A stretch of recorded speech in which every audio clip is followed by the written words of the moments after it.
Assalamualaikum warahmatullahi wabarakatuh. Halo, apa kabar semuanya?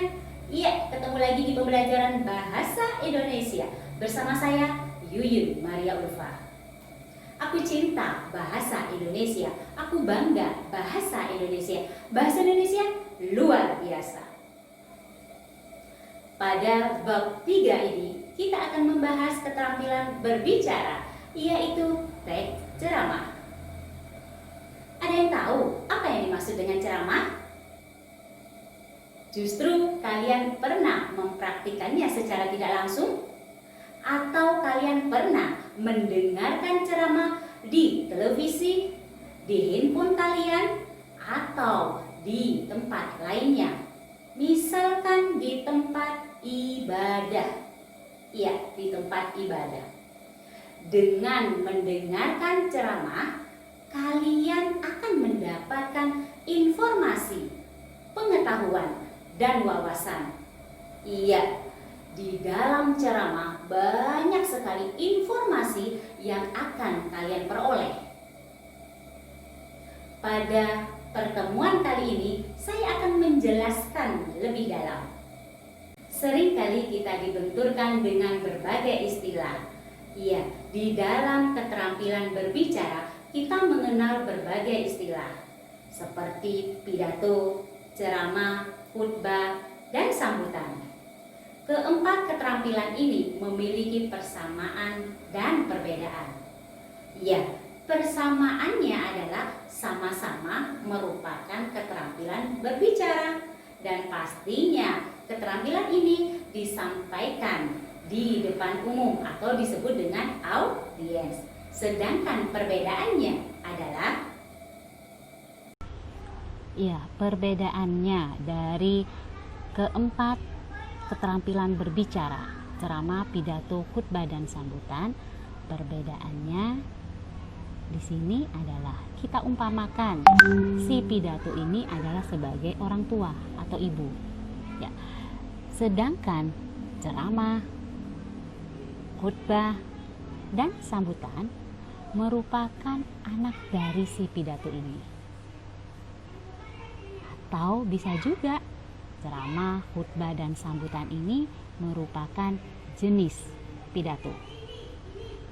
Karena pidato secara umum dia dilakukan harus di depan umum.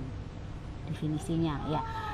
Dan biasanya ciri yang paling menonjol adalah dia bersifat formal. Itu untuk pidato, misalkan pidato kenegaraan. Sedangkan untuk ceramah, biasanya ceramah ini kalau kalian mengenal, kebanyakan adalah kalian berbicara tentang keagamaan.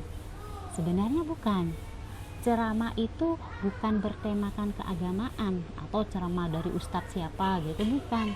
Jadi ceramah ini sebenarnya lebih luas dia. Temanya luas.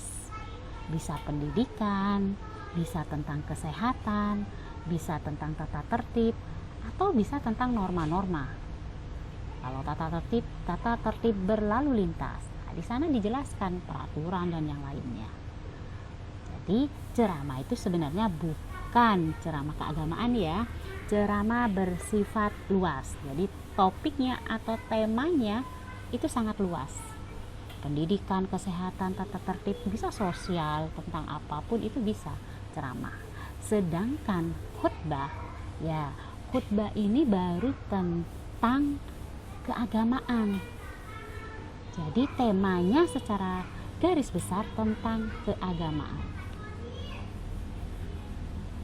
Lanjut.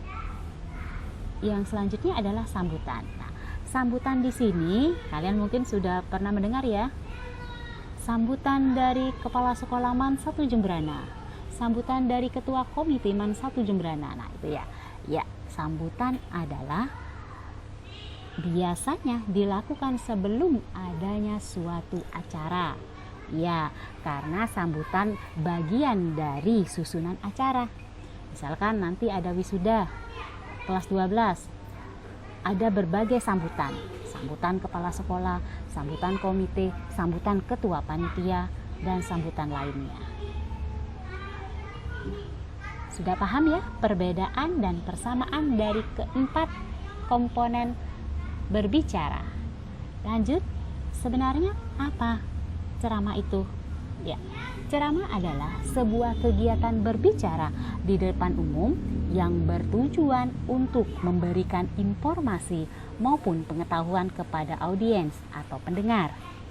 Ya, di sini ceramah bisa juga suatu kegiatan menyampaikan suatu pesan yang isinya berupa informasi atau pengetahuan. Boleh juga berupa nasihat yang diberikan seorang pembicara.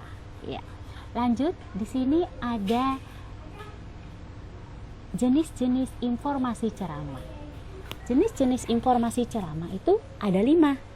Yang pertama, informasi berdasarkan fungsi. Fungsinya atau tujuannya untuk apa?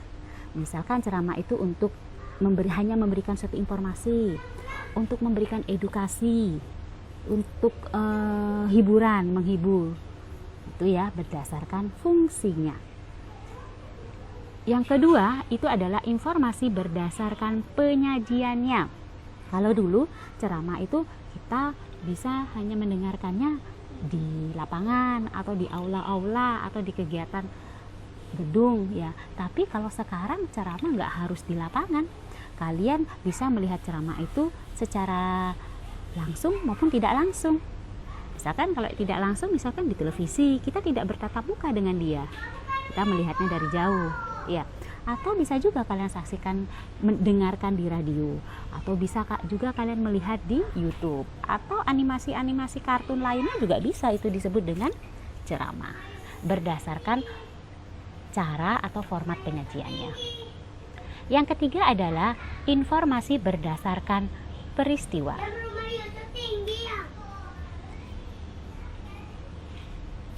Berdasarkan lokasi peristiwa. Nah, lokasi peristiwa ini bisa lingkupnya besar dan kecil ya.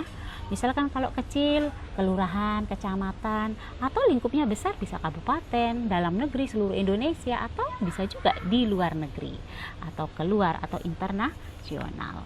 Informasi berdasarkan bidang kehidupan. Nah, di dalam bidang kehidupan manusia banyak sekali bidang-bidangnya. Ada bidang apa saja? Ya, bidang pendidikan, bidang ekonomi, bidang kesehatan, sosial, hukum, dan banyak lagi. Ya. Lanjut adalah informasi berdasarkan kepentingan. Nah, tujuannya atau jenis informasi ceramah ini berdasarkan kepentingan. Misalnya apa?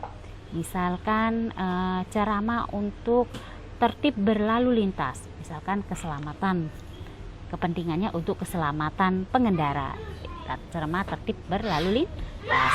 Terus yang selanjutnya apa lagi? Misalkan peluang usaha, tips-tips ya, cara atau kiat atau perubahan hidup seseorang. Nah, itu ada berdasarkan informasi kepentingan. Lanjut. Nah, apa sebenarnya kalau kita menyampaikan pidato itu ada cara-caranya enggak? Ya, ada. Di sini yang dinamakan metode ceramah. Ya, pidato, ceramah, sambutan dan yang lainnya sama ya. Metodenya, metode ceramah. Cara kalian melakukan ceramah itu menggunakan metode apa? Yang pertama adalah metode impromptu. Nah, metode impromptu ini tanpa menggunakan teks dan bersifat spontan. Ya, bersifat spontan. Ini jika kalian memiliki jam terbang yang cukup tinggi, kalian boleh loh melakukan metode ceramah impromptu karena kalian sudah memiliki jam yang sering berkomunikasi, sering menyampaikan sesuatu di depan umum. Yang kedua adalah extempora. Nah, extempora ini kalian membawa catatan ya, menggunakan catatan kecil yang berisi poin-poin, tidak secara keseluruhan, tidak pendahuluan, isi, penutup, tidak, tapi kalian hanya mencatat poin-poinnya saja, hal-hal yang kalian anggap penting. Nanti kalian bisa mengembangkannya saat kalian menyampaikan ceramah tersebut. Selanjutnya adalah menghafal. Nah, metode menghafal berarti pembicara menulis naskahnya secara ceramah, kemudian menghafalkannya. Jadi pembicara menghafal teks ceramah ini. Jelas ada kekurangannya ya. Jadi terkadang pembicara dalam membawakannya pinginnya cepat mengakhiri ceramah. Karena apa? Karena dia menghafal. Jika dia lupa, dia akan mandek. Lupa dah konsentrasi semuanya. Ya.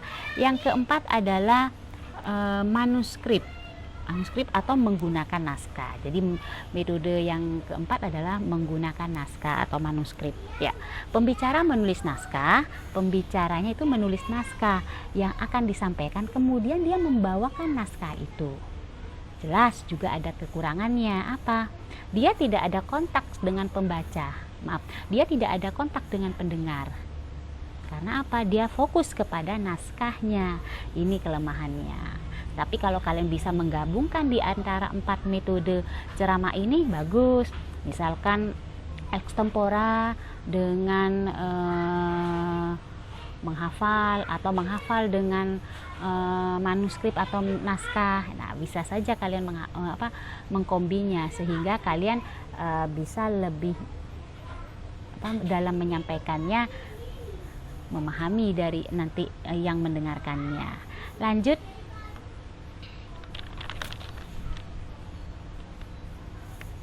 Struktur ceramah. Nah, struktur ceramah di sini yang pertama adalah pendahuluan, ya. Pendahuluan atau disebut dengan tesis. Nah, apa saja sih yang ada di pendahuluan ini? Ya, di pendahuluan itu ada salam. Misalkan apa?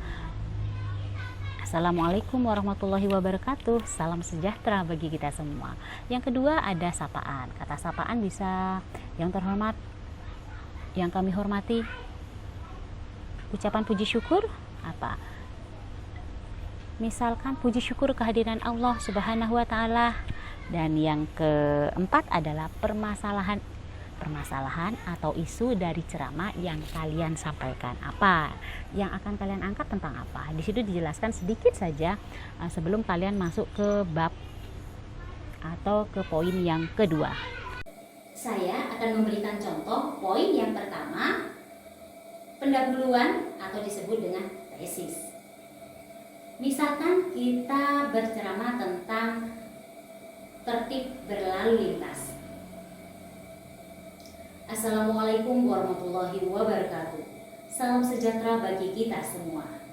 Yang terhormat Kepala Sekolah MAN 1 Jemberana, yang saya hormati Bapak dan Ibu Guru MAN 1 Jemberana, serta siswa-siswi MAN 1 Jemberana yang saya banggakan.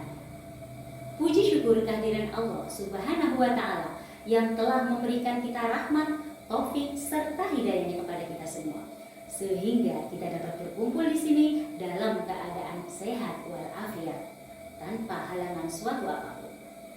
Hadirin yang saya hormati, kita di sini dalam acara pengenalan tata tertib berlalu lintas bagi siswa. Dari contoh tadi bisa kita lihat di sana ada salam, ada sapaan, ucapan puji syukur, permasalahan dari ceramah yang disampaikan. Ya, sedikit permasalahan yang disampaikan dari ceramah yang disampaikan. Yang kedua, poin yang kedua itu adalah isi. Ya, di sini isi ceramah.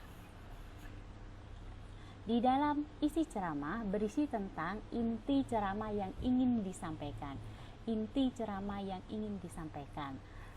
Ya, jadi di dalam isi itu ada rangkaian argumen pendapat terhadap isu dengan alasan, ya, pendapatnya harus disertai dengan kelogisan, dengan data fakta, dengan data sesuai dengan pendapat para ahli. Misalkan tadi tertib berlalu lintas, peraturan tata tertib berlalu lintas bagi siswa. Apa aja peraturan siswa dalam berkendaraan? Misalkan berkendaraan sepeda motor, spionnya harus diperhatikan, helmnya, atau misalkan memakai menggunakan, dia harus memiliki SIM, gitu ya. Jadi isi dari pidato itu harus disertai dengan kelogisan, dengan data yang fakta yang sesuai, Yang ketiga adalah penutup atau disebut dengan simpulan ya.